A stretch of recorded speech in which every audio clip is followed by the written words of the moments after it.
Hello दोस्तों, मैं प्रशांत, आपका बीमा मित्र। हमारे चैनल इंश्योरेंस इन गुजराती पे आपका स्वागत करता हूँ। आज के वीडियो में हम IC38 हिंदी में शुरू कर रहे हैं। टोटल IC38 में 21 चैप्टर्स है जो कि हम डिटेल में सीखेंगे। मेरा आपसे दावा है कि अगर आप ये पॉइंट पे ध्यान रखेंगे तो आप एग्ज़ाम पास कर पाओगे और इंश्योरेंस में अच्छा कैरियर बना पाओगे। तो चलिए शुरू करते हैं।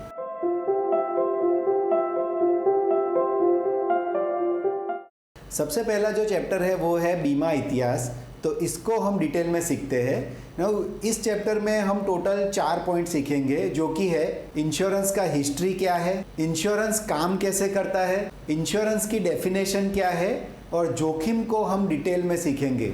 इंश्योरेंस का इतिहास जो कि पहला पॉइंट है। तो सबसे पहले अगर इंश्योरेंस के इतिहास की हम बात करें तो पहला वर्ड आता है वो है लॉयड्स। लॉयड्स कॉफ़ी हाउस करके लंदन में एक जगह है जहाँ पे सबसे पहले इंश्योरेंस की शुरुआत हुई। फ्रेंड्स, ये कुछ इस तरीके से था कि लंदन में जो लॉयड्स कॉफ़ी हाउस था वहाँ पे जो व्यापारी लोग थे उनके जहाज़ दरिया में जाते थे और कभी ना कभी किसी ना किसी व्यापारी को कोई ना कोई नुकसान होता था, यानी कि उनके जहाज़ पानी में डूब जाते थे। तो तब जाके उन लोगों ने डिसाइड किया कि हम कुछ ऐसा करें कि जिससे जिस व्यापारी को नुकसान हो हम उनको पैसा दे पाए।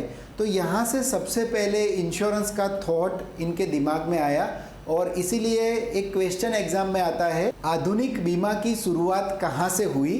तो इसमें आंसर आएगा लॉयड्स। और एक क्वेश्चन भी कई बार एग्जाम में आता है कि भारत में स्थापित की जाने वाली सबसे पहली अंग्रेजी बीमा कंपनी कौन सी है? तो इसमें आपको आंसर याद रखना है जो कि है the oriental life insurance company limited. 1818 में सबसे पहले कोलकाता में इसकी शुरुआत हुई थी। इसी से रिलेटेड एक क्वेश्चन कई बार आता है कि भारत में शुरू हुई सबसे पहले भारतीय बीमा कंपनी कौन सी थी, राइट?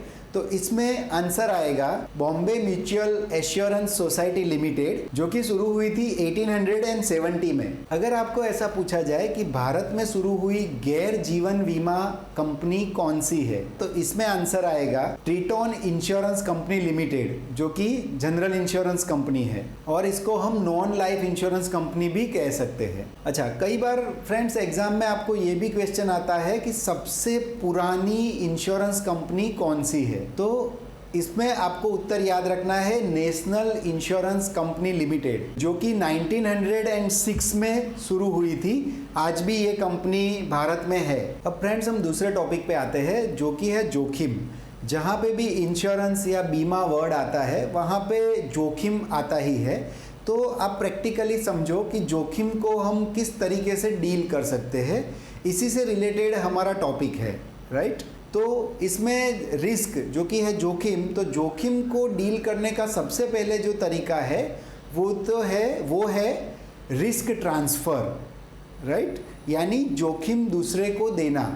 सिंपल लैंग्वेज में आपको अगर मैं बताऊँ तो जैसे हम हेलमेट पहनते हैं, अभी कोविड की सिचुएशन चल रही है तो इस पेंडेमिक में हम मास्क लगाते हैं, तो वो क्या है, जो रिस्क है वो हम हेलमेट को ट्रांसफ़र कर रहे हैं। यानी कि अगर मैंने हेलमेट पहना है तो कल को 2 व्हीलर पे मेरा एक्सीडेंट होता है तो मैं बच सकता हूँ। उसी तरीके से अगर रिस्क की बात करें तो हमारे लाइफ में कुछ रिस्क है, जैसे कि आपको पता होगा कि डेथ एक रिस्क है, एक्सीडेंट एक रिस्क है, हम बीमार हो सकते हैं वो एक रिस्क है, हम बुढ़ापा अगर हमारा आ गया और हमारे पास इनकम नहीं है तो इसको हम इंश्योरेंस की लैंग्वेज में बोलते हैं लिविंग टू लॉन्ग, यानी लंबा जीवन, तो वो भी एक रिस्क है। तो इसके लिए सारी इंश्योरेंस कंपनी ने कुछ ना कुछ प्लान बनाए हैं।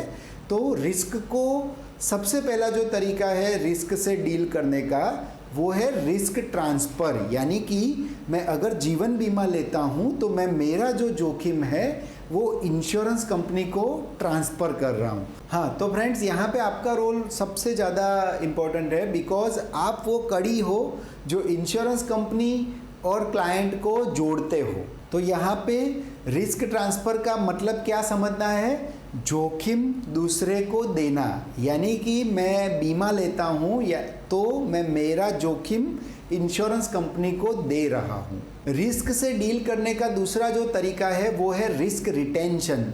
इंग्लिश वर्ड है, हिंदी में इसको कहेंगे जोखिम अपने पास रखना।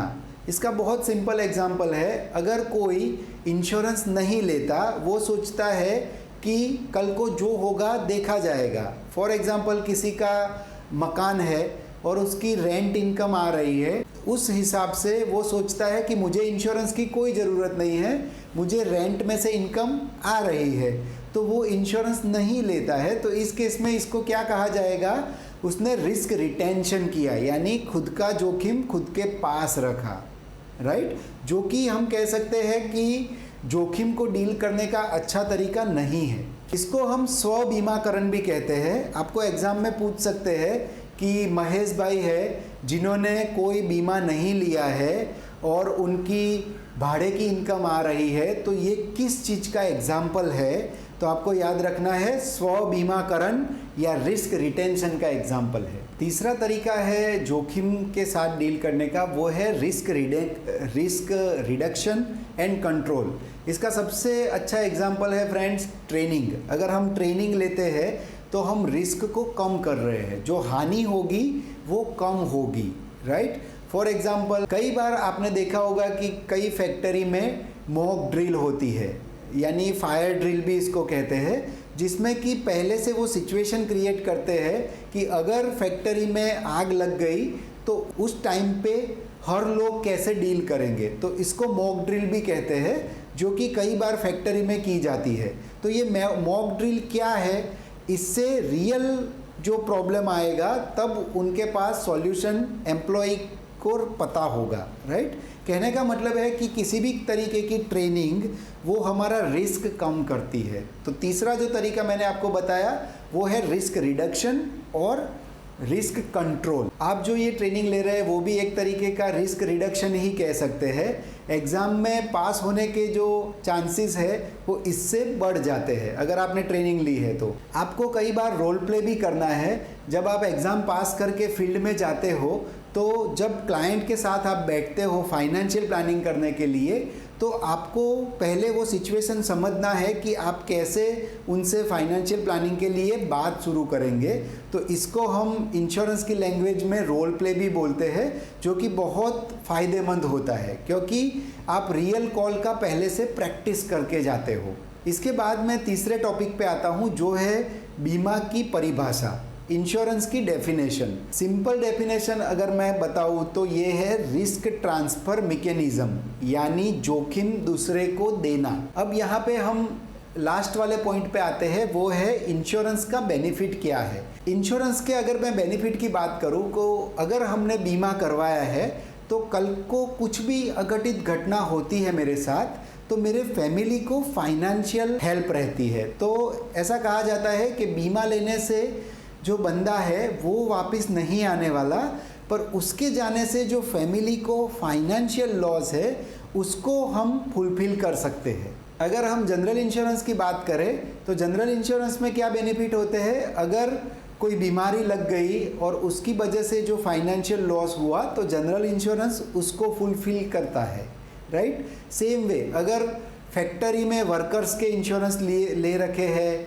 अगर हमने हमारी फैक्ट्री में जो मशीनरी है उसका इंश्योरेंस करके रखा है, तो कल को कुछ भी आग लग गई या कोई भी बड़ा फाइनेंशियल लॉस हुआ, उस केस में हमको फाइनेंशियल लॉस नहीं होगा और हम मानसिक शांति के साथ अपने काम पे फोकस कर पाएंगे। फ्रेंड्स, कोविड के आने के बाद हम सबको इंश्योरेंस का इम्पोर्टेंस समझ में आ ही गया है। लास्ट एक पॉइंट हम ले लेते हैं, जो कि है IRDAI इरडा, जिसकी आप एग्ज़ाम क्लियर करने वाले हो तो उसका फुल फॉर्म आपको एग्ज़ाम में पूछा जाता है, जो कि है insurance regulatory and development authority of India. कई बार सिर्फ IRDA लिखा होता है, कई बार IRDAI लिखा होता है, तो ये आपको याद रखना है। इसका हिंदी होगा बीमा नियमनकार और विकास सत्ता मंडल। कई बार ये भी एक क्वेश्चन आता है कि इंश्योरेंस एक्ट कब बना था, राइट। तो उसकी साल आपको याद रखनी है 1938 में। ओके फ्रेंड्स, तो यहाँ पे हमारा